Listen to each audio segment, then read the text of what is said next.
Meus amigos, que a paz de Jesus permaneça em nossos corações.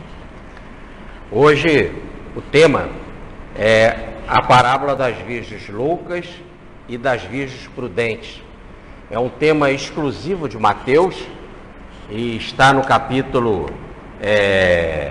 25, versículos de 1 a 13.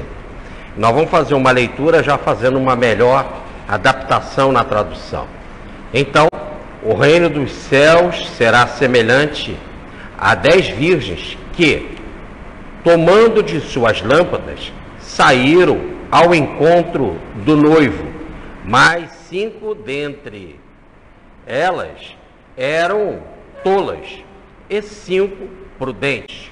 As primeiras, tomando de suas lâmpadas, não levaram consigo óleo. As prudentes, porém, levaram óleo em suas vasilhas, juntamente com as lâmpadas. Como o noivo tardasse a chegar, começaram todas a cochilar e, por fim, adormeceram. À meia-noite se ouviu um grande clamor: eis aí vem o noivo, saí ao seu encontro. Todas aquelas virgens se levantaram e prepararam suas lâmpadas. Disseram então as tolas às prudentes: dai-nos do vosso óleo, pois que as nossas lâmpadas se estão apagando. Ao que as prudentes responderam: para que não suceda faltar-nos ele e a nós e a vós o azeite, de modo nenhum poderemos vos dar. E diante aos negociantes que vendem e comprarem para vós. Mas enquanto elas saíram para comprar, chegou o noivo. As que estavam preparadas entraram com ele para as bodas, e a porta se fechou. Por fim, chegaram as outras virgens e disseram: Senhor, Senhor, abra-nos a porta. Ele, porém, respondeu: Amém, amém. Em verdade, verdade, vos digo que não vos conheço. Porquanto vigiai, pois não sabeis o dia nem a hora. Muito bem. Essa é uma das parábolas das quase 50 ditas por Jesus, mas que se encontra ela é um destaque entre as parábolas, né? Ela sempre foi uma parábola muito significativa e pouquíssima estudada, pouco comentada, né? Principalmente assim no ambiente geral, dadas as complicações das parábolas. Evidentemente que se faz todo um esforço para tentar mudar as coisas e cada vez que eles se esforçam para tentar fazer uma melhor adaptação nas traduções, nas palavras, mais complicado vai ficando.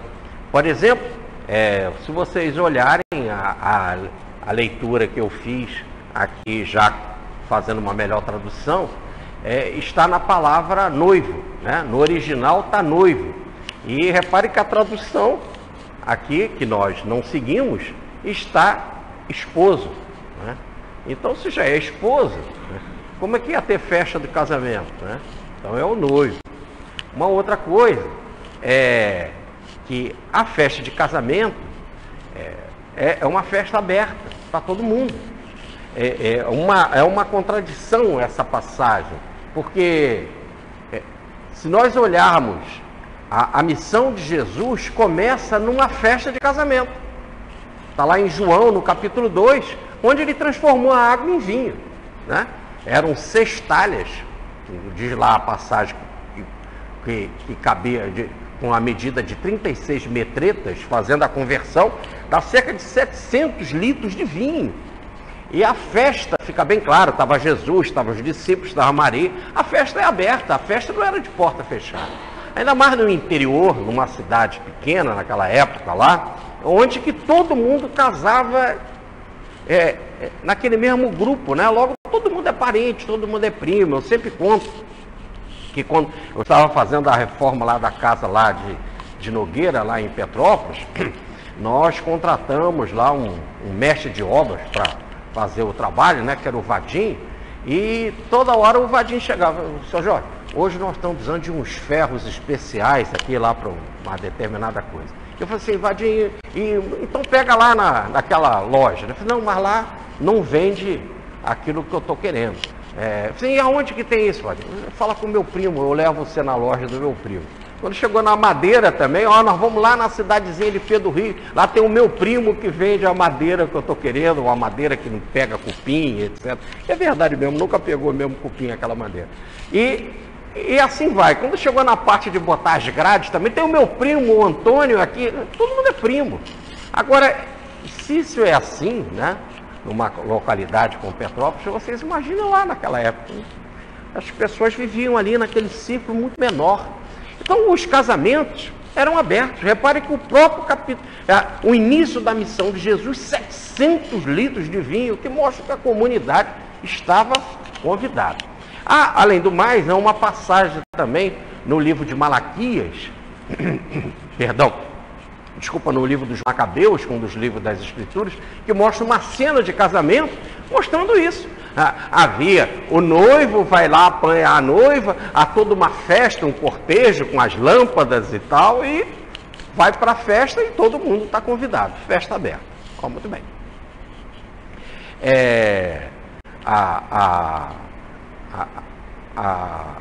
Nessa daqui já é o contrário. As noivas, elas ficam esperando o noivo demora a atrasar, chega atrasado, o que também, convenhamos, já é bem mais difícil, né? Aqui quem atrasa são as noivas, mas lá quem atrasa é o noivo ele atrasa, e ficam esperando, e ele só chega à meia-noite, e são 10 as noivas, mas é um noivo só e 10 as noivas, 10 as virgens. Aí eles querem dizer que essas virgens, elas não são as que vão casar, e sim, elas são amigas da noiva. Puxa, é coisa que não tem nada a ver com a história. O cara tem que ser muito criativo, né? Em achar que essas virgens são as amigas da noiva, e a noiva nem aparece na história, só aparece o noivo, é o noivo que chega atrasado. E cadê a noiva? Ele chegou com ela? Talvez ele chegou atrasado que já estava com a noiva na lua de mel. E aí depois que vai ter a festa, como é que ele chega atrasado? Cadê a noiva? Né?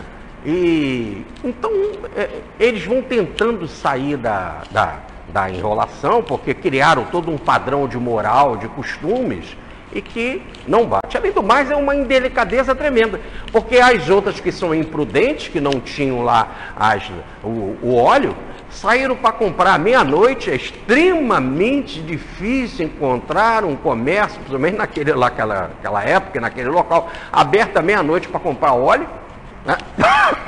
Faz um esforço, compra o óleo, chega lá, bate na porta, querendo entrar, porque é meia-noite, estão aquelas moçoilas do lado de fora, virgem, né, do lado de fora, e o cara diz que é maior cara de pau: não conheço vocês, e nem abre a porta. Quer dizer, nem manda o empregado: agora não dá mais, eu estou ocupado com essas 5 aqui, mas eu vou mandar alguém entregar vocês na casa de vocês, né? Pelo menos assim. Mas isso por quê? Porque não compreendem, ou não querem levar as coisas como a própria parábola fala. Havia um noivo que ia casar com as 10 mulheres, com 10 virgens. Assim, pode casar com 10? Na nossa sociedade, não, mas na sociedade judaica daquela época, sim. Quanto que valia uma mulher? 50 ciclos de prata. Quem tivesse a condição de comprar e fizesse o acordo com a família, casava. Daí, eles já não quererem, porque já estão num ambiente cristão, e Jesus falar da poligamia no ambiente cristão fica extremamente, para a cabeça de moralistas, complicado, já que a parábola é de Jesus. E é o pior ainda, que o início da parábola diz: o reino dos céus é semelhante. Como o reino dos céus pode ser semelhante a essa poligamia? né, que cai na visão de muitos moralistas na pornografia, né? O cara casar com 10 ao mesmo tempo. E esquece, por exemplo, que o rei da sabedoria, que é o Salomão, ele tinha 700 mulheres, mais 300 concubinas. Eu acho que nem precisava dessas concubinas, né? Mas tinha ainda, né? Já tinha tempo para 300 concubinas. E o que é mais ainda surpreendente lá, que Davi tinha o seu harém, quer dizer, tinha muitas mulheres. Ora, é o Davi, o Senhor é o meu pastor, nada me faltará, etc. Bom, aqui está se falando do noivo, um noivo só e muitas virgens. E diz, 10 virgens. E ele ia casar com as 10 virgens. As 10 virgens estavam aguardando o noivo, ele demorou a chegar, a parábola não explica porquê, mas ele demorou. Elas então ficaram esperando, ele demorava, cochilou-se, e do cochilar acabaram dormindo. Quando despertaram, né, despertaram com o seguinte clamor, com o seguinte grito: o noivo está chegando, o noivo está chegando. Quer dizer, vai começar a festa ia começar muito tarde, já meia-noite, mas vai começar a festa. Então aquele clamor todo, elas levantaram, prepararam a candeia, e na hora que prepararam lá a lamparina, né, lá a lâmpada para a festa, lá para o embelezamento, elas 5 eram prudentes, tinham óleo. E além da sua lamparina acesa, levaram uma vasilha com óleo para suplementar. E as outras 5 eram tolas ou loucas, como diz aqui essa passagem, e a melhor tradução seria tolas, que eram imprudentes, eram nércias. Elas não tinham óleo suficiente e a lamparina começa a dar sinal que estava apagando. Aí elas vão procurar as outras. E dizem, vocês não podem me dar um pouco do óleo de vocês, porque as nossas estão apagando. E elas se comportam, falam alguns teólogos de forma egoísta, dizendo, não, nós não podemos dar para vocês, porque senão vai faltar para nós e para vocês. Elas não foram imprudentes, elas não foram egoístas, elas simplesmente foram racionais, disseram, veja bem, a quantidade de óleo que nós temos é suficiente para nós. Quer dizer, não tem óleo em abundância. Se tivesse em abundância, o próprio discurso que elas fizeram, né, seria lógico que elas dariam. Mas a ideia é que vai faltar para nós e para vocês. Quer dizer, não vai dar nem para manter as nossas acesas, nem a de vocês. Nós estamos com a quantidade certa para o nosso uso particular. Logo, vocês têm que buscar óleo para vocês. E recomendo a comprar. Apesar da noite, mas veja bem, se vocês querem casar, se vira. Se vocês querem estar com o noivo, é assim mesmo. Vão arrumar, vão bater na porta da casa do negociante, se estiver fechado. Quer dizer, o texto não entra em detalhe. Sai para comprar. Sai para comprar, sai com aquele que negocia. Naquela época, os azeites eram feitos em casa. Então não ia entrar numa lojinha para comprar, necessariamente. Mas ir na casa de alguém. E até hoje é assim, hoje nós acabamos de chegar da viagem a Portugal, lá tem muito azeite, raramente, né, passamos por lugares em que não tem uma casa com quintal e nesse quintal lá as suas oliveiras e a produção de azeite. Então é bater na casa de uma outra pessoa e perguntar, você não tem um pouco de azeite para me dar, para negociar, para me vender, e etc. Era essa a ideia. Muito bem. E elas foram, então, compraram o azeite. Quando chegaram, o noivo já estava com a porta fechada. O que mostra que não é um casamento. Ela estava na boda, ou melhor, no acasalamento. Estava com a porta fechada com as 5. Aí todo mundo quer saber se ele estava com as 5 ao mesmo tempo. Isso é o tipo de negócio que não interessa. A porta estava fechada. É um problema do noivo com as suas esposas. Dizem que numa vez, numa reunião de materialização, e a gente não pode dizer se os espíritos que apareceram eram espíritos verdadeiros também, mas que numa reunião de materialização o espírito começou a responder lá muitas coisas, né? E teve uma pessoa que estava lá no público, né? E perguntou para o espírito, depois que Jesus nasceu, José teve sexo com Maria? E ele falou, pergunta a vocês a ele. Isso é uma coisa do José, né? O cara é muito fofoqueiro. Isso é a fofoca da fofoca da fofoca. O O texto deixa claro, né? Até Jesus nascer, ele não coabitou com Maria. Esse até não quer dizer que depois tenha continuado. Simplesmente quer dizer que até aquele momento não. O que aconteceu depois é um caso que não interessa. O texto não fala, sugere que sim e pronto. Mas as pessoas querem saber, né? Como se você fosse da lua de mel, e você chega da lua de mel, a pessoa vai te perguntar em detalhe, e aí, como é que foi lá? A sua cueca era branca? São as perguntas assim que é da particularidade, da intimidade. Apenas ele estava com as 5, fechou a porta. E aí está a gente aqui imaginar se ele estava com as 5 ao mesmo tempo. Esquecem isso. A porta estava fechada, ficou claro? Não faz parte da parábola. Tá certo? O que a gente sabe é que do lado de fora tinham 5 batendo. E ouviu a voz dele, quando elas falaram, Senhor, Senhor, deixa-nos entrar. Quer dizer, se elas estavam pedindo para entrar, é porque elas conseguiram o óleo.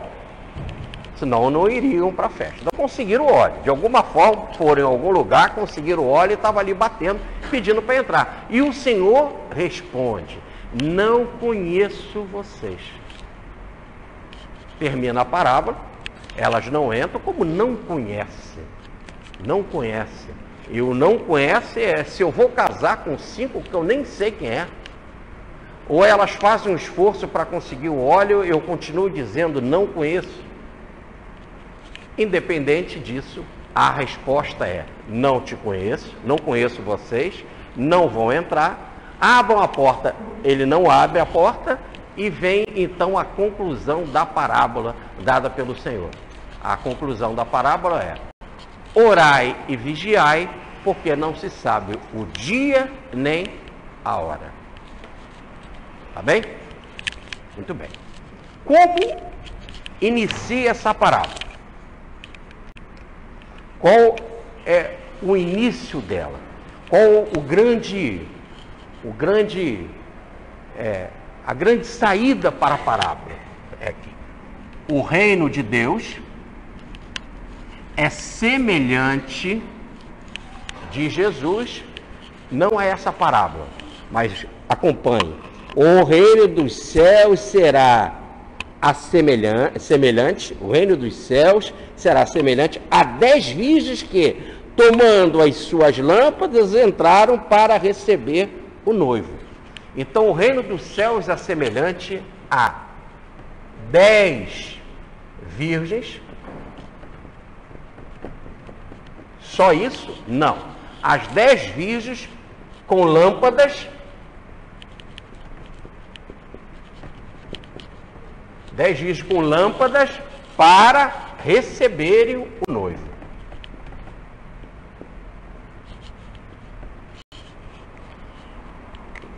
Então, para ter o recebimento do noivo, ou melhor, para ter um encontro com o noivo, para ter a realização desse acasalamento com o noivo, esse encontro, as portas fechadas com o noivo, é necessário ter a lâmpada.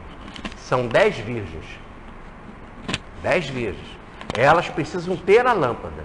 E só assim vão se unir ao seu noivo. Quando acontece isso, das virgens estar unidas ao seu noivo, mas com as lâmpadas acesas, isso é semelhante ao reino dos céus. Então, o reino dos céus é semelhante a virgens com lâmpadas acesas em unidade com o noivo. Agora, se nós notarmos, nós vimos estudando todo o capítulo, agora começa o capítulo 25 de Mateus, esse primeiro versículo, o reino dos céus é semelhante, é o capítulo 25, versículo 1. Então, o que a gente vinha estudando aí em várias palestras era o capítulo 24 de Mateus, que é considerado o capítulo do mini apocalipse do Evangelho. E a gente viu, nessas últimas palestras, que todo o capítulo 24 fala da vinda ou da chegada do Filho do Homem, do Cristo, da chegada do Cristo e essa unidade com Cristo. Então nós vimos trabalhando aqui que o Cristo virá, deixa-nos responsáveis aqui com determinadas regras para cumprir, precisamos estar preparados para essa união do Cristo. Essa união acontecerá. Uns vão estar trabalhando no campo, outros vão estar lá moendo moinho, um outro vai estar vendendo, comprando, casando, o outro vai estar dando seus filhos em casamento. Ou melhor, o reino dos céus procura a todos. O reino dos céus quer se encontrar com todos. Muitos são os chamados. Muitos são os chamados. Quem são os escolhidos? São aqueles que nós vimos no capítulo 24, os preparados. E a conclusão mesmo do capítulo 24, que é aquele que mais preparado, é aquele que está vigiando, aquele que está orando, que está atento à chegada desse Cristo, mas que está alimentando os outros. E a gente sabe que alimentar no Evangelho é ser generoso, ser compassivo, ser extremamente compreensivo para com o outro, né? Então, toda vez que você fraternalmente é para com o outro e continua vigiando e atento, esperando a chegada do Cristo, dessa força espiritual interior, aí você está preparado. E quando chegar a hora, então vai haver o casamento. Esta parábola de hoje transforma toda esta preparação na lâmpada. A palavra que resume toda essa preparação que nós vimos no capítulo 24, no início do capítulo 25, a imagem é uma lâmpada, como se tivesse nada melhor, representa a preparação espiritual do que ter luz própria. Se nós olharmos a carta número 9 do tarô, que até é significativa, e antes de chegar à carta 10, e a parábola fala em 10 virgens, né? Como se tivesse assim. No ápice para chegar a 10, a carta 9 é a carta do eremita. O eremita é um andarilho, aquele que está andando no caminho do Senhor, e ele tem uma lanterna, ele tem uma luz que é dele, ele carrega, ele tem luz própria, ele tem uma lâmpada. Tá certo? Então, a melhor explicação é o mais preparado para receber o Cristo, ou o mais preparado para ser perfeito, o mais preparado para ser pleno homem, homem realizado, é quando nós conquistamos luz própria. E luz significa, antes de tudo, em linguagem moderna, conscientização, compreensão, gnose, esclarecimento, que é a iluminação. Veja, nós, quando falávamos aqui da vez passada, daquele culto africano, onde o Jung foi na África e encontrou alguns negros que ele interpretou que eles estavam cultuando uma bola de fogo, que era o deus Mingu, que era o deus Sol. E eles riram muito, gargalharam, dizendo: será que esse europeu é tão idiota, achando que a gente está cultuando uma bola de fogo e que a gente está cultuando alguma coisa quente, calorosa, como uma bola de fogo, que esse é o nosso Deus? Aí o Jung viu que eles riram, né? Quer dizer, que não era aquela compreensão, e ele passa então a olhar mais atentamente e observa que os africanos, eles não tinham o sol como Deus, e sim que estavam nas trevas, à noite, à madrugada, nas trevas. Quando o sol surge luz. E aí, com a luz, eu posso ver as coisas, compreender a natureza, observar a natureza. Com a luz, eu vou poder caçar. Com a luz, eu vou poder pescar. Com a luz, eu vou poder plantar. Com a luz, eu vou poder colher. Tá certo? Então, a luz, ela me dá a compreensão, o esclarecimento da vida. Então, no fundo, o que eles estavam cultuando é essa passagem das trevas para a luz. E que nós dizíamos aqui, na vez passada também, que nós tivemos a oportunidade de visitar o museu de Nossa Senhora em Fátima, né? E que começa de uma forma diferente lá no museu, essa representação. Vem uma freira e nos convida para entrar. quando a gente entra, o primeiro impacto é impressionante, porque a gente entra num caminho de treva, de escuridão, estava tudo escuro. E de repente vai das trevas até a luz, e que desemboca na luz, que é Nossa Senhora. E aí vem a explicação da freira, né? Que como a revelação foi dada em 1917, em plena Primeira Guerra Mundial, quer dizer, a humanidade ruim, a humanidade nas trevas, a humanidade que se divide, a humanidade que não compartilha, a humanidade que odeia, a humanidade que faz guerra, está em trevas. Quando você parte para a conversão, quando você parte para o Maria, para o Sagrado Coração de Maria, ou o Sagrado Imaculado Coração de Maria, que é o Fiat, em grego quer dizer o faça, aconteça, é o Fiat, né? Faça a luz, gera a luz, e que é o Fiat de Maria, faça a vontade de Deus, não a minha vontade, mas a tua vontade, como ela fala para o anjo, né? Então, nesse exato momento que você quer o faça, você quer cumprir a vontade de Deus, é o Fiat, é a luz divina, aconteça isso, né? Então, nesse exato momento, muda a vida de trevas para a luz. Como nós vamos sair das trevas? Quando a gente, à semelhança de Maria, ao Sagrado Coração de Maria, à semelhança dela, a gente deixa Deus gerir a nossa vida. Faça não o que eu quero, Senhor, mas o que tu quer, a tua vontade. Quando Deus age na nossa vida, sem a nossa interferência egoísta, sem as nossas interferências de propriedade, de posse, de tomar, de interesses, de exclusividade, de orgulho, etc., a vida dá certo. Não criamos guerras, confusões, problemas. O grande exemplo é uma palavrinha no chinês, uma expressão, aliás, no chinês, dupla, que é vun vei, que é agir pelo não agir. Os chineses falam.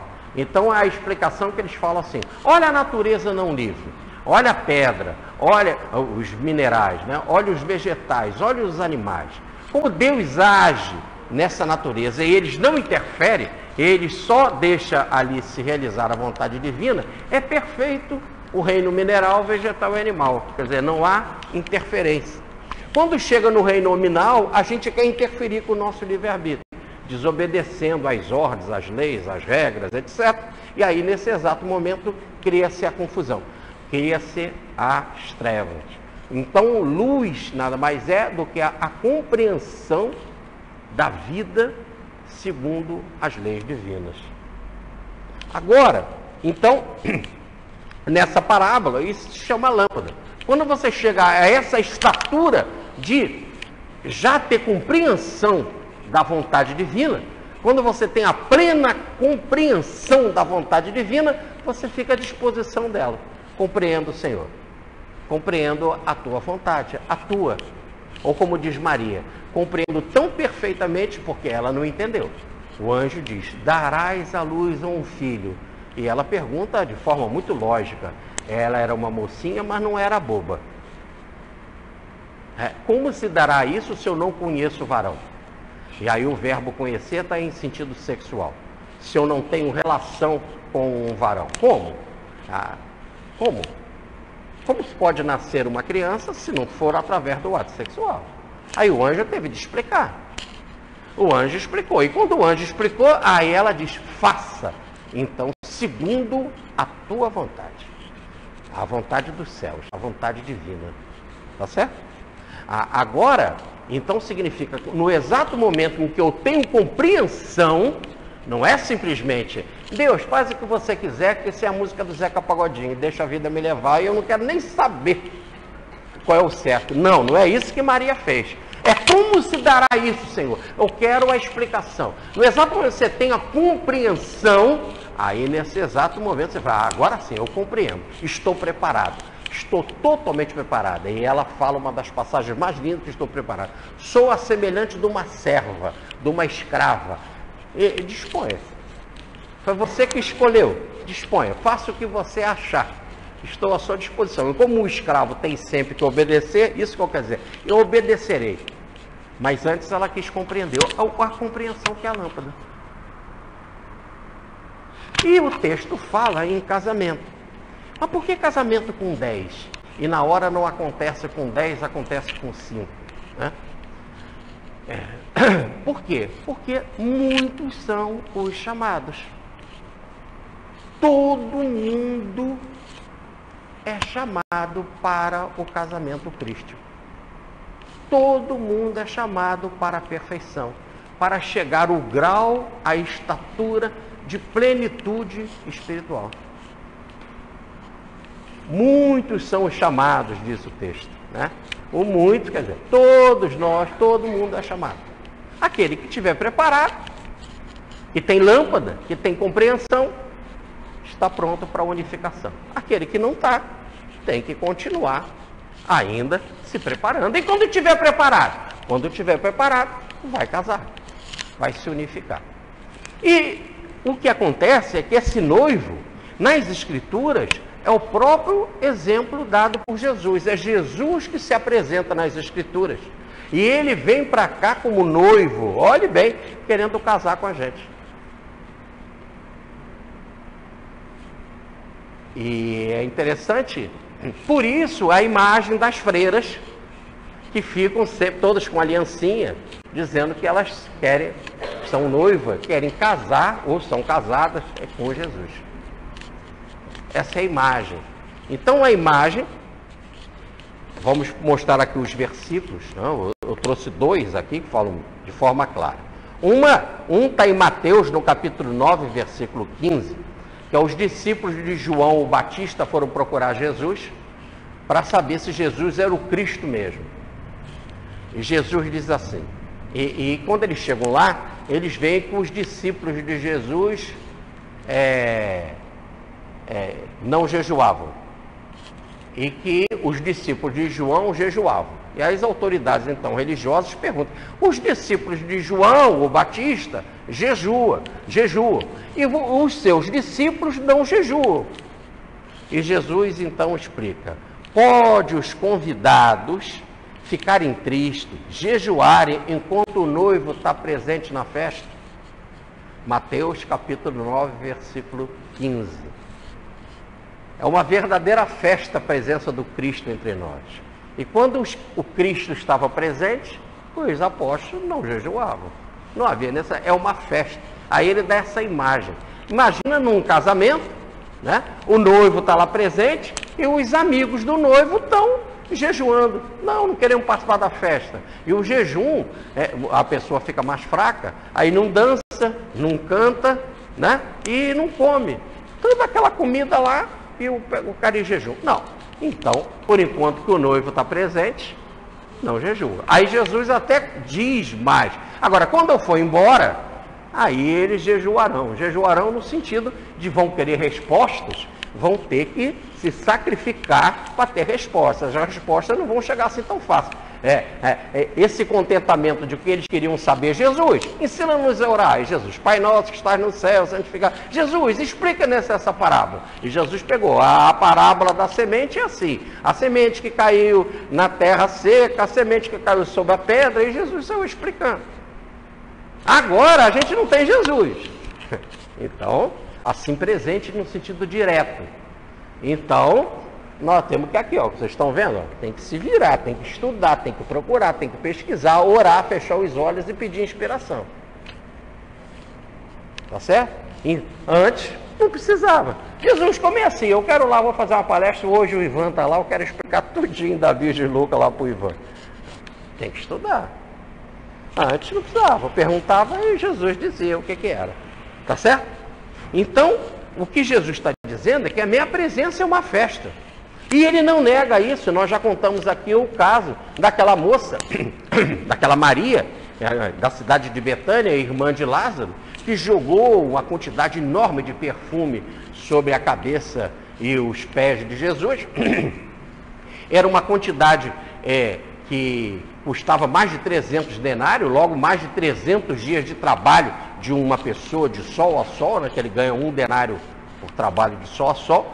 E os apóstolos falaram, Senhor, não é melhor a gente vender isso?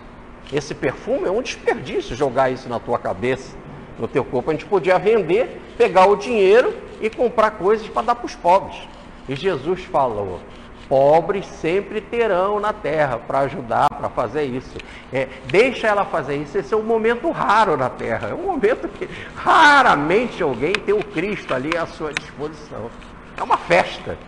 Então derrama perfume. Pobre a gente sempre vai ter para fazer esse sacrifício, de fazer a caridade, fazer campanha social. Betinho, olha, quem tem fome tem pressa, né? E aí as pessoas saírem aí ajudando. Então, lá a passagem, então tá nos mostrando que o noivo é Jesus. E o que ele veio fazer, o noivo? Ele fala lá, fala para os discípulos de João.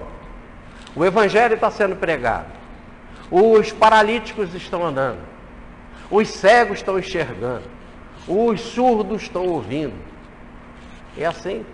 Ele está dizendo, quer dizer, está havendo todo o trabalho, não só de pregação do evangelho, mas o trabalho de caridade. Esse é o grande casamento do céu com a terra.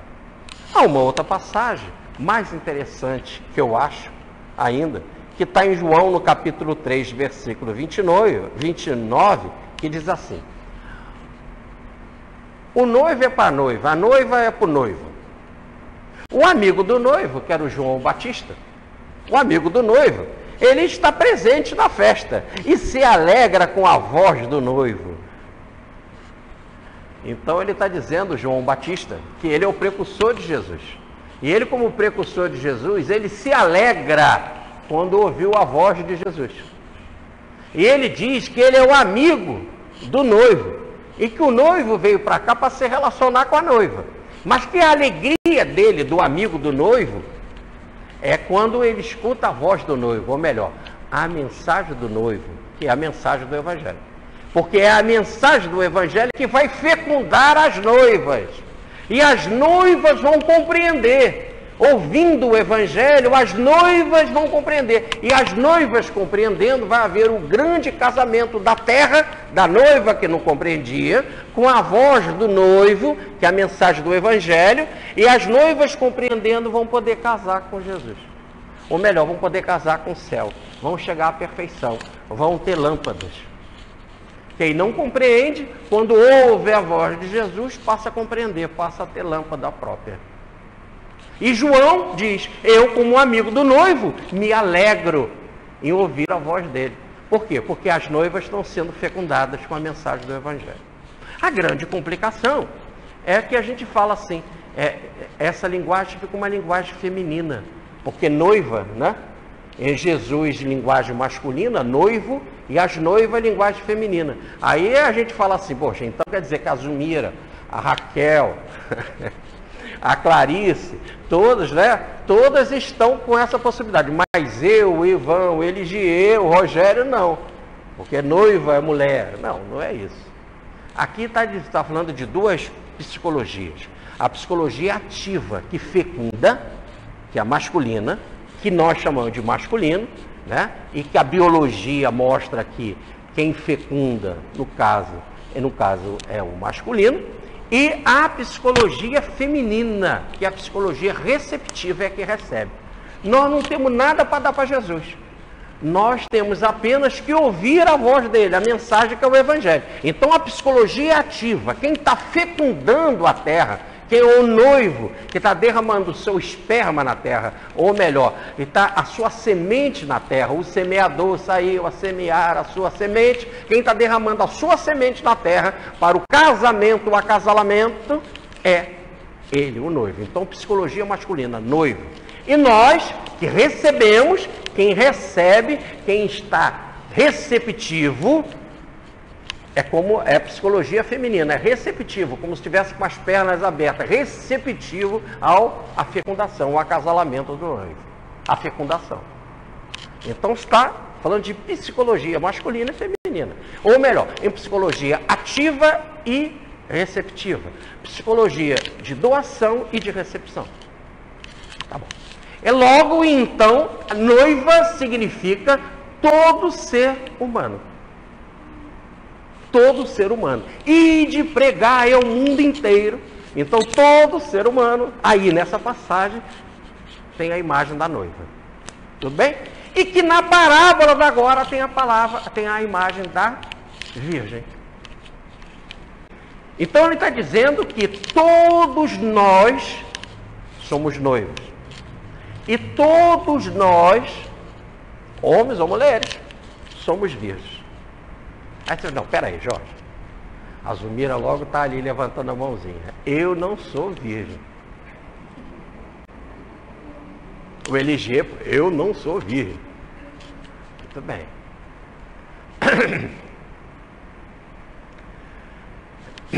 Então vamos lá. Se nós formos levar ao pé da letra, virgem, aí está no sentido de a pessoa que não teve relacionamento sexual. Quem ainda não teve relacionamento sexual é virgem. Tá certo? Ao pé da letra,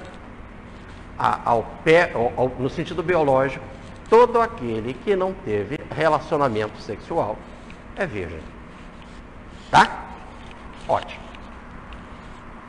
Por isso que todos nós somos virgens. Você vai falar assim, não, mas não pode. Eu já tive relacionamento sexual, eu já tenho até filho, eu não sou mais virgem. Sim. Com relação aos homens da terra e às mulheres da terra, nós já transamos. Temos ou não ímã, fizemos ou não um ato sexual. Mas com relação ao casamento com Cristo, a nossa unidade com Cristo é que todos nós somos virgens. Nós ainda não nos casamos com Cristo, tá claro? Se eu ainda não me casei com Ele, no sentido do casamento espiritual com Cristo, estamos na mesma condição, somos virgens.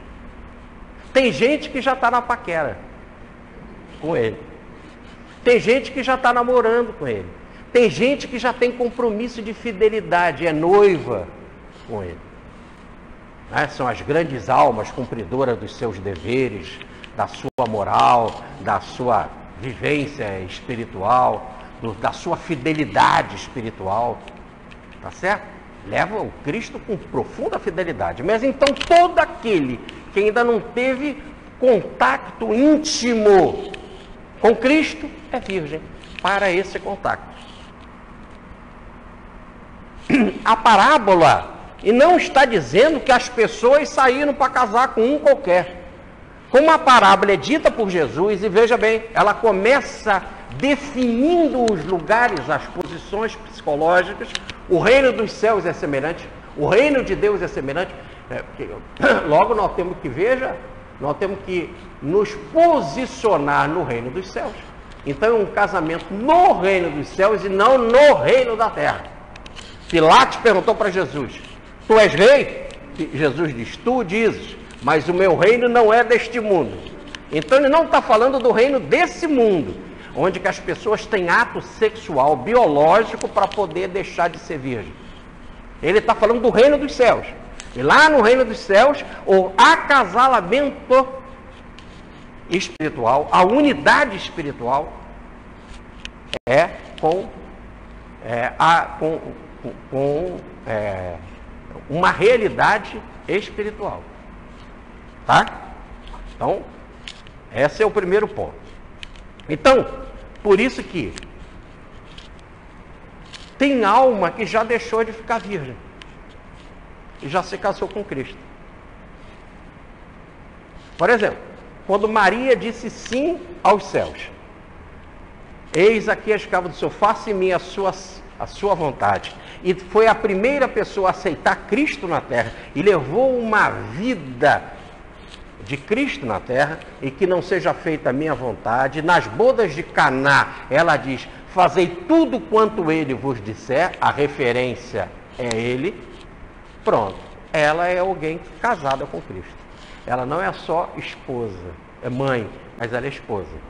Ela é casada com Cristo. Um outro, né? Francisco de Assis, por exemplo. Não é isso? Então, quando Pedro, ele fala, né? Quem sou eu para ser crucificado igual o meu mestre? Quero ser crucificado de cabeça para baixo. E o próprio Senhor fala, quando tu és jovem, tu queria ir para lá, quando tu ia para cá. No final, tu vai ficar cingido e vais para onde não queres ir. Ou, em outras palavras, vai fazer a minha vontade. Pedro vai fazer a vontade dele, vontade até de ao ponto de ser sacrificado, e sacrificado de cruz e de cabeça para baixo. Está aí um processo de unidade. Nós vemos um grande exemplo disso na história em Teresa d'Ávila. Teresa d'Ávila que queria ser um com o Cristo. E ela, quando tinha esses encontros místicos com Cristo, né? Ela, a noiva do Cristo, a esposa do Cristo, ela dizia: que noite de estrelas, que noite de luz. E quando saía desses encontros, que noite de trevas, que noite escura. Né? E assim nós temos São João da Cruz, e são tantos e tantos exemplos da história. O que mais me impressiona é o menino Francisco, aquele menininho que viu Nossa Senhora de Fátima. Ele era um menininho, né? Eu tinha de pensar com a cabeça de um menininho de 7 anos. Pelo menos na hora de transmitir coisas, tinha de transmitir como era uma criança. E toda vez que ele ia para os jogos, com as brincadeiras, que os outros meninos a disputar, ele deixava os outros ganhar.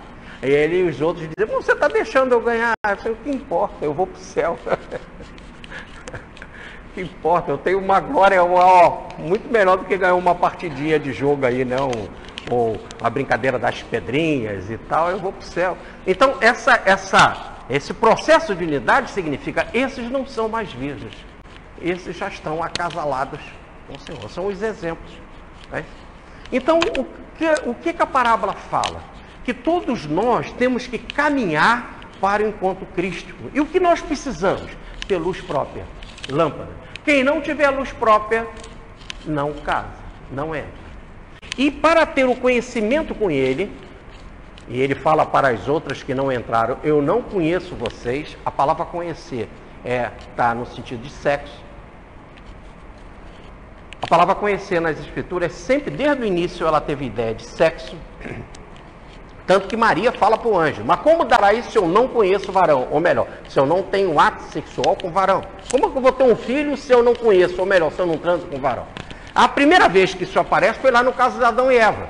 Adão e Eva viviam no paraíso. O problema da queda não é de sexo. Eles desobedeceram à vontade divina, saíram do paraíso, foram expulsos por terra. E aí diz a passagem: e Adão conheceu Eva e nasceu Caim.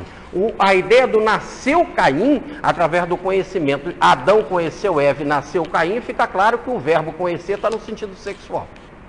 Maria, então, utiliza o mesmo verbo de Gênesis, capítulo 4, versículo 1, que é o primeiro versículo dos seres humanos na Terra. Porque até aquele versículo eram os seres humanos no paraíso, no Éden. Aqui na Terra, o primeiro versículo já começa com ato sexual, como se estivesse dizendo: não pode haver vida da Terra se não for por ato sexual. Essa é a biologia terrena nossa. Fora disso, tem que ser algo especial. O normal, a biologia normal do mundo é o ato sexual. Por isso que o primeiro versículo que trata da Terra, trata do conhecimento sexual. É o método das pessoas entrarem na Terra. Bom, e o texto fala agora desse conhecimento do Cristo com a alma. Então é como se fosse um ato sexual. Logo, uma coisa íntima. Tem que haver uma relação, uma intimidade. Se nós olharmos lá no Gênesis de Moisés, quando diz que Deus criou o homem e o criou macho e fêmea, aliás, no original está assim: quando Deus criou Adão, o criou macho e fêmea. Então era o Adão, está em Gênesis capítulo 1, versículo 26. O próprio Adão em si era macho e fêmea, ele tinha as duas potencialidades, macho e fêmea. E o que é interessante, que no grego está Nagar e Negebá. Zakar e Negebá. E por quê? Porque ele está falando pênis e vagina. Depois, quando houve a tradução para o grego, e aí nós já estamos no 2º século antes de Cristo, e essa tradução já foi para o grego por ordem de Ptolomeu II, que surgiu a Septuaginta, a 70, né? Que é os 70 sábios judeus se reuniram para fazer a tradução das escrituras do hebraico para o grego. É que eles transformam o Nagar, o Zakar e o Negebá, o pênis e a vagina, em macho e fêmea.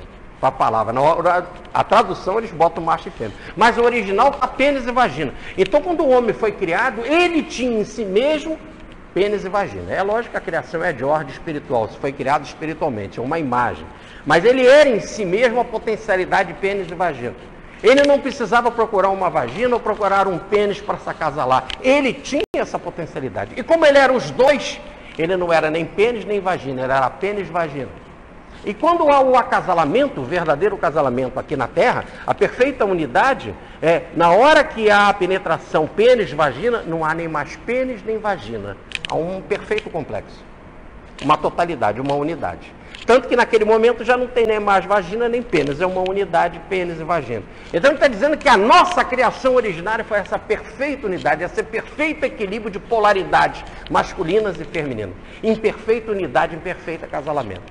Agora, então, está dizendo que se nós somos noiva, virgem, polaridade receptiva, polaridade feminina, e o noivo, polaridade masculina, podemos imaginar Cristo Zacá e nós Neguebá, ou melhor, potencialidade pênis, potencialidade vagina, agora em perfeita unidade, o perfeito conhecimento, esse perfeito acasalamento, uma perfeita unidade nossa com Cristo, onde não mais seremos nós nem Cristo. Paulo vai dizer na sua carta aos Coríntios, já não sou eu mais que vive em mim, já não sou eu mais que vivo, perdão, é Cristo que vive em mim, ó, Cristo vive em mim, aí é essa unidade. Já não é mais Paulo, mas também não é mais só Cristo sozinho, é Cristo em Paulo, formando uma, como diz Pedro, uma nova criatura em Cristo, uma nova Gênese. Salmo, capítulo 2, o segundo Salmo, o capítulo 2 dos Salmos, versículo 8. Hoje eu te gerei. Bonito. Hoje eu te gerei. Surgiu uma nova criatura, uma nova concepção, uma nova humanidade. Francisco, por isso que era chamado de Alter Cristo, outro Cristo. Então, todos são chamados para o casamento. Condição, ter luz própria. 5 eram prudentes e manteram o óleo. 5 eram tolas e não guardaram o óleo. Quem tem óleo, mantém a lâmpada acesa. Quem não tem óleo, não mantém a lâmpada acesa. O que o óleo é? O óleo é o combustível.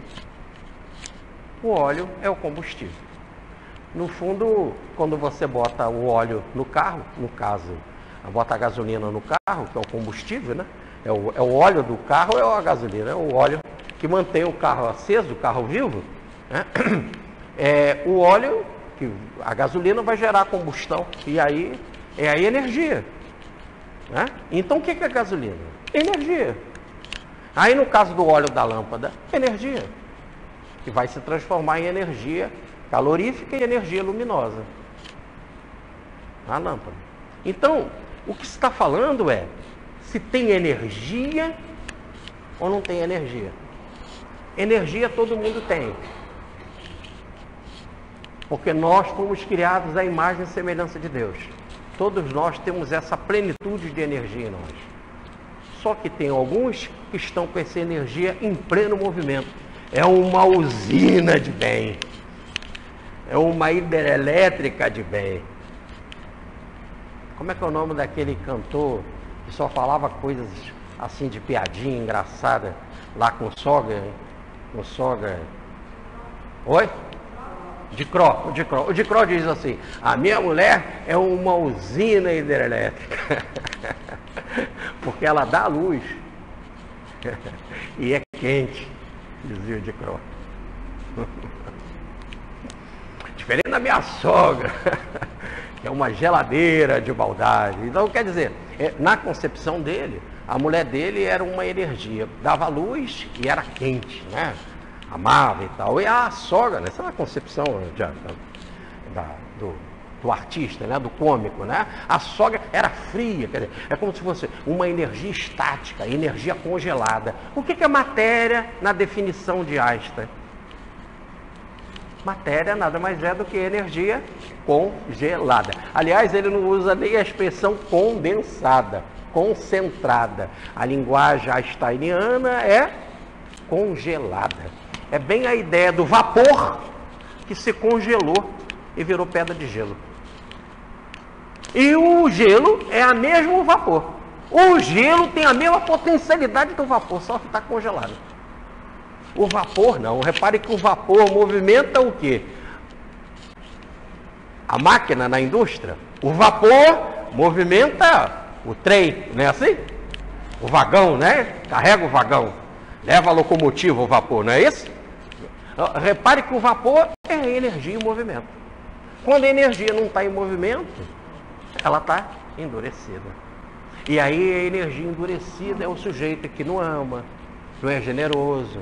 Ele tem a potencialidade de fazer. E daí o convite, vem cara, vem amar. Mas está frio. Diz Paulo, Paulo é 10, a caridade esfriou. Ficou claro? Esfriou. Toda aquela potencialidade divina que você tem, esfriou. E a pessoa não é generosa, a pessoa não é amiga, não é compreensiva, não perdoa, não reflete. E aí está parado. Deixa a vida acontecer, não tem nada com isso. Aliás, a pior coisa que tem é a indiferença, né? Deixa pra lá, não tem nada com isso, que o outro está passando fome. Aliás, eu escutei ontem, que esse negócio da manifestação política que teve ontem, eu escutei uma gracinha assim, infelizmente, dentro da minha casa. Pobre é um problema do governo. Por enquanto que a pessoa não passa fome, ele não sabe que é um problema dela mesmo. Não é isso? Então, falta um problema humano. É lógico que o governo tem culpa, mas o governo somos nós, pô. O governo somos nós. O que você faz? O governo somos nós. Votamos. E se você não vota, age. Faça alguma coisa. O que você faz? Qual é a sua postura? Qual é a sua atitude? Se você estivesse lá, o que você faria? Então, a mensagem vem dizer que você precisa do óleo. O óleo é que vai manter essa lâmpada. E o óleo é energia, cara. Se a lâmpada gerou a compreensão da vida, óleo é energia. Ó, se você não tiver energia para estudar, não vai que a palestra não sai. E mesmo assim tu já nota como é difícil para diabo, tem que me virar. Para diabo eu não digo, mas para o Espírito Santo. Pô, pelo menos isso, né, Clarice? Mas você tem que ir lá, tem que estudar, tem que pegar um livro, tem que comparar, tem que ir, tem que perguntar, tem que ligar para o outro, tem que ir num congresso, tem que ir e tal, e tem que exercitar. E assim vai, é uma porção de coisas para você chegar a uma determinada compreensão. Agora imagina, essa é uma compreensão intelectual, imagina uma compreensão afetiva, né? O Chico Xavier chegar naquela estatura de tanto bem que ele fez, tanto atendimento, como certa vez ele viu aquela multidão, todo mundo aflito, meus filhos morreram, meu pai morreu, minha mãe morreu, o meu marido se matou, e as pessoas ali, ele olhou para aquela multidão, e ele falou para o doutor Bezerra de Menezes, e agora, doutor Bezerra, o que eu faço? E o doutor Bezerra falou assim, olha, Jesus olhando para a multidão disse, eu tenho compaixão da multidão, começa tendo compaixão. Mas ter compaixão é ter uma inteligência muito superior a essa de fazer palestra. Porque você vai ter uma compreensão de vivência afetiva, calorosa. Se nós notarmos, nós temos 4 níveis de comunicação. O primeiro é o gestual, é o que comanda tudo, né? Certa vez o professor Pastorino, perdão, professor Rubens Romanelli, né? Ligado à Secretaria de Educação lá em Minas Gerais, estava indo para visitar uma escola e chegou lá no meio rural, né? Eles não sabiam, uma encruzilhada, se dobra para a direita ou se dobra para a esquerda, para ir para tal escola. Nisso veio passando lá um matuto, lá com a enxada nas costas, né? E ele parou e pediu para o motorista perguntar. O motorista abaixou o vidro por causa daquela poeira lá e perguntou para o cara, a tal escola fica onde? Ele disse, ó, dobra para a direita. Mas o gesto era apontando para a esquerda. E foi embora, com a enxadinha nas costas. E o motorista falou assim, e agora? Ele siga e dobra para lá. Dobra para a esquerda. Ele falou, ele mandou dobrar para a direita. Ele falou, mais vale o gesto do que a palavra. O gesto, então, é a primeira comunicação, é a comunicação instintiva. É a primitiva. É a mais verdadeira. Tá certo? Essa é a comunicação verdadeira. Segundo, é a comunicação que você fala sem pensar. Essa é horrível, né? Porque você fala o que dá, aparece na língua. Essa é a comunicação que você fala sem pensar, você fala qualquer bobagem. Né? E aí depois é difícil sair e voltar para consertar. Enfim, então é aquela gente que fala sem pensar. E quem fala sem pensar acaba escutando aquilo que não quer. Né? Cria situações graves. Né? No fundo não é você que está falando, é como se fosse um outro. É a emoção em descontrole que fala por seu intermédio. Depois você tem uma outra fala, que já é aparentemente melhor, que é a fala raciocinada. Eu penso, raciocino, pondero e falo. Mas eu posso falar assim diante de um bandido. É isso mesmo. Ele errou, tem que ir para a cadeia. E pagar muito o erro que fez. Ele errou mesmo, eu vi, ele matou aquele cara ali, ó. Ele tem que ir para a cadeia. É uma fala racional, correta. Mas que falta todo o lado humano. Falta todo o lado sentimental. Falta todo o lado pedagógico, todo o lado amoroso. Isso é muito bom quando não é a tua mãe. Quando é a tua mãe, foi a mãe aí, tu botar a tua mãe para cadeia, ou teu filho, entendeu? Aí você já, mas muita gente está dizendo assim, é isso não é mesmo sendo meu filho, mas aí já, o cara fala assim, mas na hora que o filho mesmo vai para cadeia, a mãe vai para cadeia, aí já é uma outra história. Tanto que o que a gente mais vê são as mulheres da fila das penitenciárias para visitar os seus criminosos. Mas por que ela vai visitar? O cara não tem que pagar? Vou fazer meu filho, pô. Eu vou fazer o meu bolinho, vou levar para ele lá na cadeia. Eu me lembro de um amigo nosso que frequenta as nossas reuniões de balde, ele esteve preso durante algum tempo e agora deve, não sei, tem outro julgamento aí agora talvez mais definitivo e a coisa é complicada, mas ele ficou muito tempo preso. Ele acabou conhecendo uma pessoa lá na cadeia, muito simples lá, e que ficava na cela com ele. E que no dia da visita era impressionante.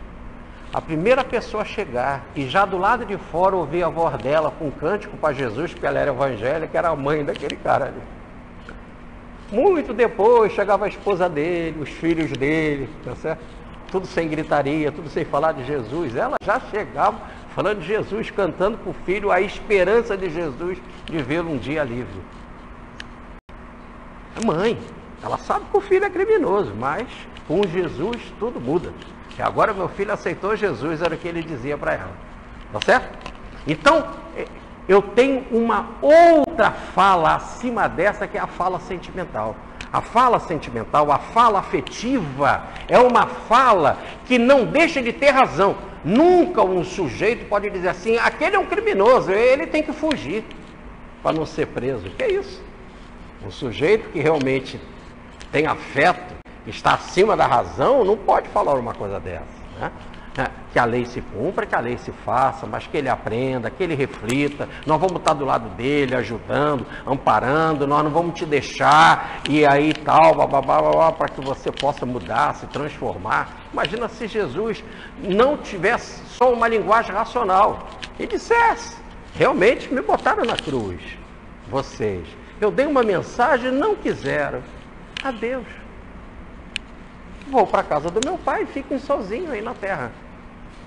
Mas ele não negou que a gente não aceitou ele não negou que a gente botou ele na cruz, ele nos perdoou e disse, ficarei convosco até o fim dos tempos, até vocês se transformarem. Não vos deixarei órfãos nunca. Essa é a mensagem que não deixa de ser racional. Ela é mais que racional, porque ela leva no racional o afeto, o amor, A emoção. Por isso que diz do professor Pietro Baldi no livro As Noures, não existe intuição verdadeira sem afeto, sem amor.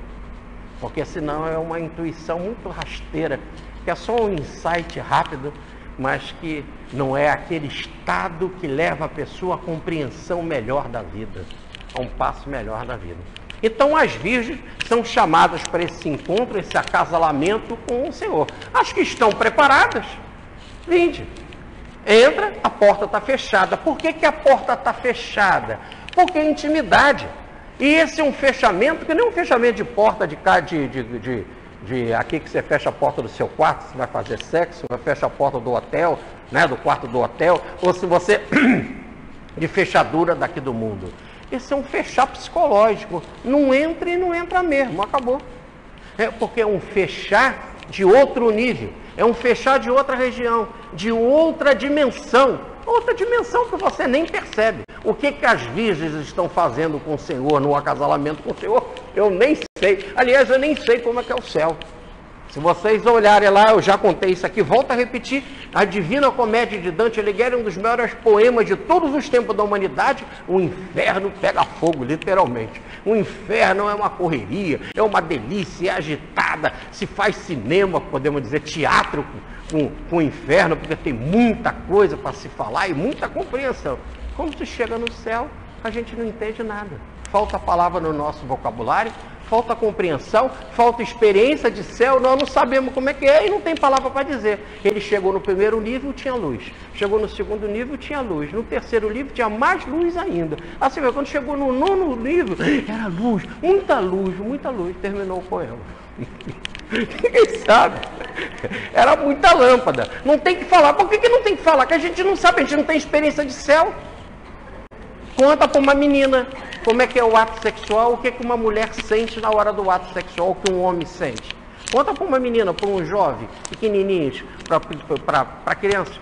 Eles não sabem. Ah, é uma coisa muito gostosa. É como se fosse melancia. Mas não é. É como se fosse um chocolate muito bom, minha filha. É uma balinha, é um chiclete. É videogame. Não sabe o que é. Falta a palavra. Por enquanto que não viver, não experimentar. Daí a diferença de erudição para sabedoria. Erudição você pode conhecer tudo, já contei aqui. Tudo sobre o caju, a melhor terra, a melhor época, o melhor adubo. Você sabe tudo sobre o caju. A sabedoria é ter chupado um caju. Isso é o saborear. Por enquanto você não saboreou. Eu posso te contar tudo do caju. Se você não chupar o caju, você não sabe nunca como é um caju. Pronto. Então, as virgens foram chamadas para casar. Quem está preparado, casa. Quem não está preparado, não casa. E a divisão foi 5 prudentes e 5 tolas. Mas aí que gera um problema, porque antes tinha 10, agora 5. E a gente cai na numerologia, e aí na numerologia as pessoas falam assim, agora está danado. Porque quando a gente usa um número e a pessoa dá a explicação numerológica dele, ótimo. Mas agora nós temos duas pessoas de psicologia diferente. Duas pessoas, 2 níveis psicológicos diferentes. 5 são prudentes e 5 são tolas. E agora é o mesmo número para elas. Se o número tem um significado, o número então tem significado positivo e negativo? Depende então de como você lê. A carta 5 do tarô é a carta do Papa abençoando. Duas pessoas chegam e o hierofante, o Papa, ou autoridade espiritual, né? O mestre está a abençoar duas pessoas. Como que eles recebem a bênção? Todos recebem da mesma forma? Quem é mais receptivo? Quem é menos receptivo? Tá certo? Então, a mesma coisa é no 5. O 5, que é a carta do hierofante, nós temos aqui, por exemplo, o 5, em que você pode botar aquele homem vitruviano, né, que é o homem de Leonardo da Vinci, o homem de Leonardo da Vinci, com a cabeça, né, os braços esticados e a perna ampliada. Tá certo? É o homem que é estrela, é ampliado, e aí é o homem vitruviano. Ele está com os braços abertos, com as pernas abertas, ele é o homem cósmico. Está completamente em plano superior, completamente generoso, completamente aberto. Essa figura chamada a vitruviana, ou a figura maior da Idade Média, que é a de Leonardo, feita por Leonardo da Vinci, né? Com toda a geometria, com todo o conhecimento da época, com toda a matemática da época, que vai influenciar toda a Renascença. Todas as construções, todas as grandes catedrais, todas as filosofias, todos os pensamentos partiram dessa figura. Tá certo? Muito bem. Dos cálculos apresentados por essa figura. E aí, do 5 também você pode aqui, vamos fazer aqui um esforço de beleza, para mostrar aqui o seguinte.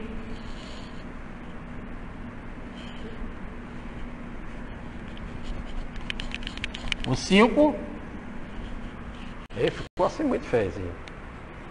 Ficou meio torto aqui, mas vocês não vão reparar. Mas aqui nós temos, né?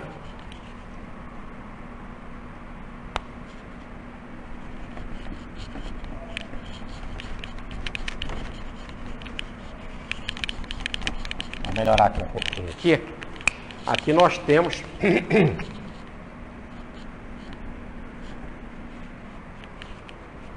o bode. O bode com os chifres para cima, os orelhão para baixo e a barbicha dele, né? Com o bode, o ser diabólico. Mais ou menos, fazendo um esforço, dá para ver o bode, né? Os chifres para cima, as orelhas para baixo e a barbicha. E forma também as 5 pontas. Se vocês olharem os livros de magia, vocês vão ver então o significado do 5 nessas duas posturas. No positivo, o homem vitruviano, com os braços abertos, as pernas abertas e com a cabeça voltada para o céu. E o homem diabólico, o homem inferior, o homem negativo, o homem antissistêmico, o homem animalesco, né? Chifrudo, orelhudo e barbudo, né? E tanto que a mão que abençoa lá do sacerdote, ele está abençoando quem está recebendo a bênção, né? Quem tem condição de receber a bênção. Como nós temos as prudentes e as tolas, todos estão preparados. Se a porta é aberta e você entra para receber bênção, né? Nós vemos no caso de André Luiz, tem passe que a pessoa recebe e capta. E tem muitas vezes que a energia cai no chão. E eu, antes de começar a palestra, eu fui até a parede ali. Alguns podiam estar pensando que eu era doido, mas eu queria ver se poderia projetar aqui na parede. E pode, de alguma forma. E vocês estão vendo que a mão que abençoa e a mão que protege, na sombra é o bode. Depois vocês façam a experiência com uma luz melhor em casa, vocês vão ver que a sombra da bênção é a sombra diabólica. Por isso a magia negra e a magia branca nada mais é do que a energia positiva e a energia negativa, é a mesma energia em polaridade diferente, em vibração e em vontade diferente. Tá certo? Muito bem.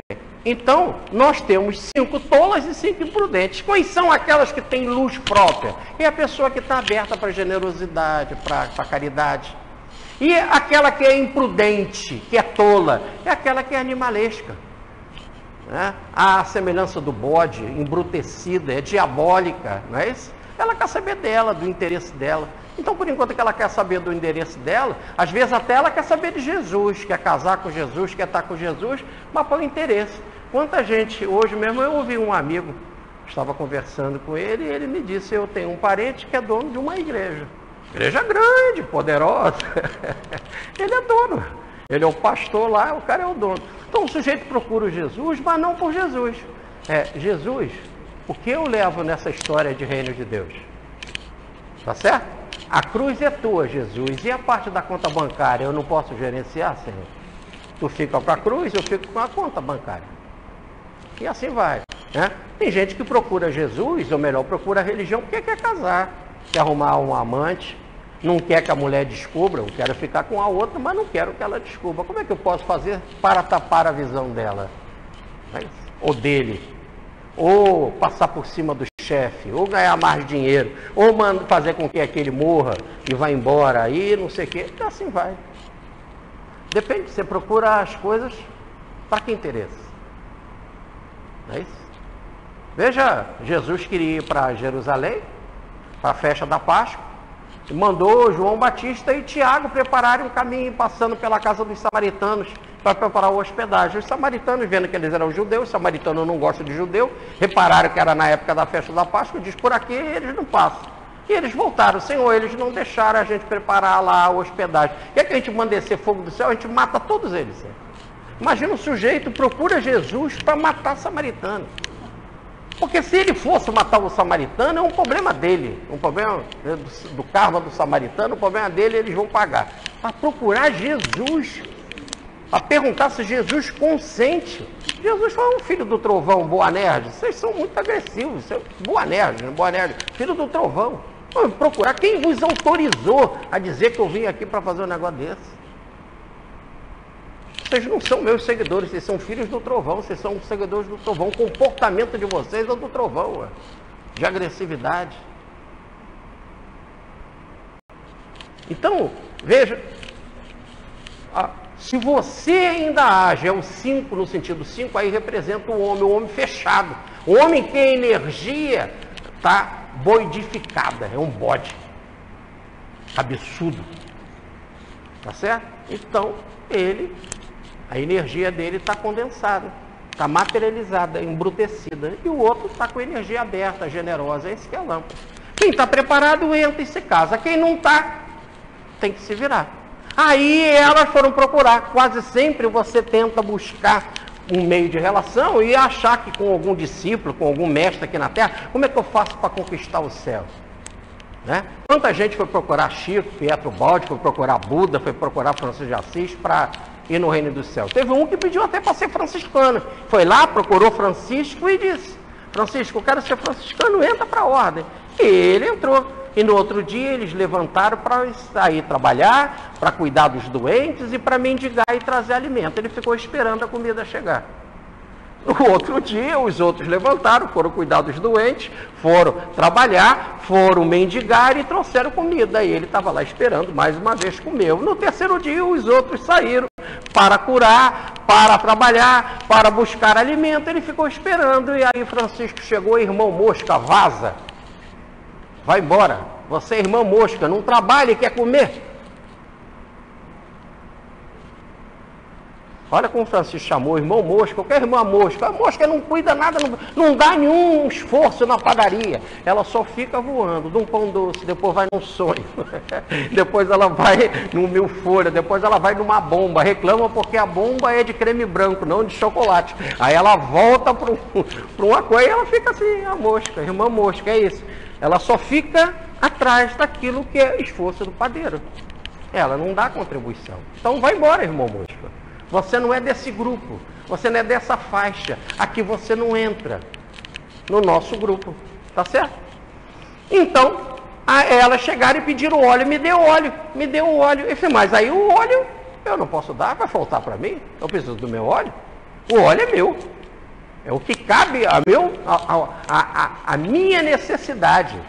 Por isso que eu não posso te dar, cabe a minha necessidade. Depois não vai ter nem para mim nem para você. É uma coisa que eu não posso repassar. Ninguém repassa evolução para ninguém. Você pode sofrer com o outro, ajudar o outro. A mãe pode ir lá visitar o filho na cadeia, mas ela não faz a evolução do filho. Ela pode ajudar com exemplo, com a força e tal. Veja que Santa Mônica, de tanto orar, fez Agostinho mudar. Sair daquela vida. Mas Agostinho teve de querer sair. Não pode pegar a força. Se Jesus nos pegar a força e levar para o céu vira um inferno. Nem um inferno o céu vira. Vai ser pior que o inferno, vai ser a terra. Tá certo? Se a gente for para lá, vai transformar aquilo na terra. No outro dia vão matar policial no céu. Vão roubar as faltas dos anjinhos, tá certo? E vão logo poluir as nuvens. vai virar uma bagunça. E coitado do manto azul de Nossa Senhora, né? A coroa, então, de Nossa Senhora vai ser assaltada na primeira esquina do céu, coitado. Então, a colocação não dá, evolução não se transfere, energia espiritual não se transfere. Me dá um pouquinho da tua boa vontade. João, você pode me dar um pouquinho da tua boa pesquisa? Dá, se você ler aqui, mas eu não posso fazer nada. Mas você pode vir na palestra, eu te dar, mas mesmo assim depois você tem que ir. Assim vai. Agora imagina dar afeto, não pode me dar um pouco do seu afeto, um pouco do seu amor? Como você vai transferir isso? Cada um tem que ter a sua energia. Então, ou manifestar a sua energia. E elas falaram, vamos buscar lá no negociante. Nós não podemos. E elas foram, entraram com o noivo fechou a porta, nós já falamos que é outra dimensão, a gente não sabe o que passa, é numa outra visão, e assim a vida prosseguiu naquele estágio. As outras chegaram e começaram a gritar, e tinham de gritar mesmo, porque o Senhor está em outra dimensão. Senhor, Senhor, abram, deixa a gente entrar. E o Senhor disse, não, eu não conheço vocês. Mas eu não conheço, quer dizer, eu não tenho relação com vocês. Quem não tem luz própria não tem relação, não tem intimidade. Agora ficou claro o verbo conhecer. Eu não conheço vocês no sentido de nunca viu. Jesus sabe muito bem quem é Eligier, quem é Zumira, quem é Jorge, quem é Rogério, quem é Ivan. Ele sabe. Agora, temos relação com ele, temos intimidade com ele. Se temos, muito bem. Entramos para aquela dimensão. Se não tem, falta essa relação, falta essa intimidade. Falta a lâmpada, falta o conhecimento próprio, falta essa energia que muda tudo, dignifica tudo, transforma tudo. Então não entra. E aí conclui Jesus a parábola de forma maravilhosa. Assim, se prepare. A gente não sabe o dia nem a hora, tem que estar preparado. O que é estar preparado? É ter luz própria. E o que é ter luz própria? Ter a atitude da vida, a postura espiritual aberta, como a figura vitruviana, extremamente aberta, generosa, para doar de si, querer estar sempre em serviço de fraternidade. Ou como nos falava Mateus no capítulo 27, na passagem de Jesus, alimentando o outro. Quando o Senhor chegar, se te pegar alimentando o outro, ou melhor, sendo generoso, distribuindo a verdadeira mensagem do bem, da esperança, da transformação do Evangelho, esse se acasala. Se não, tem que continuar aqui. Muita paz, fique com Deus.